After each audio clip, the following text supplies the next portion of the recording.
I think a lot of people are looking at this era of video game conversion to film and television as video games are the new comic books. Once upon a time, it was pretty much a cash grab or a license play, whereas now it's largely driven by content and story. And I think we've got a golden age of video game adaptations in front of us. What we're doing here is talking about what makes a game IP work in movies, and also really talking about how this has changed so much over time. How, while gaming IP used to just be a licensing transaction, now it's actually something that people want and desire. And there's some great examples of shows that have done this, and we think we know why they've done it. If we look at the data, we see that the hit video game shows and content look a lot like hit comic book shows and content, and that's through a unique combination of attributes that combines relatability with excitement, but also high stakes.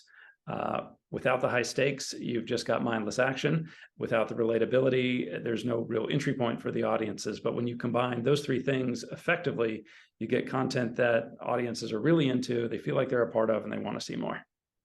It's so much fun to play with this tool, honestly. Like, just, I'm a gamer, I'm a geek, and I love stats. I love to just like grab TV shows and compare them to each other. But when we put this together and we saw these similarities, it was just, I mean, we felt it in our soul, but seeing what consumers say on a week in, week out basis about the emotional attributes that matter to them, it's amazing, the similarities. When you play these games, there's so many different things you can do in them. Some of them drive the story forward, some of them are side quests and the like. But when you're watching it as a television show, you're really being, because the filmmakers have chosen to do so, they've got to pick the right notes to play. And those are the ones you get to hear or see, depending upon if we want to drive that metaphor into the ground.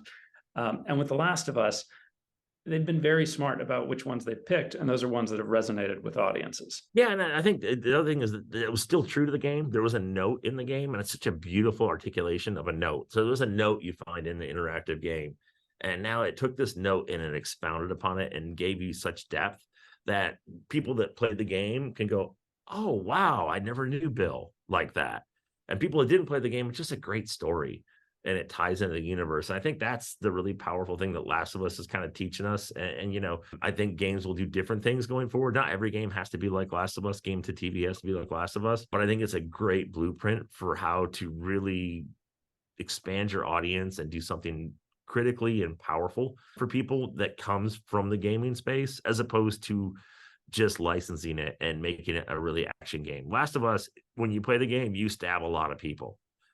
In the show, they make those moments matter, right? They make them part of this unique interwoven story. And then when there's an action scene, it's a big action scene, like Game of Thrones had them. But then the rest of it is still about story and character.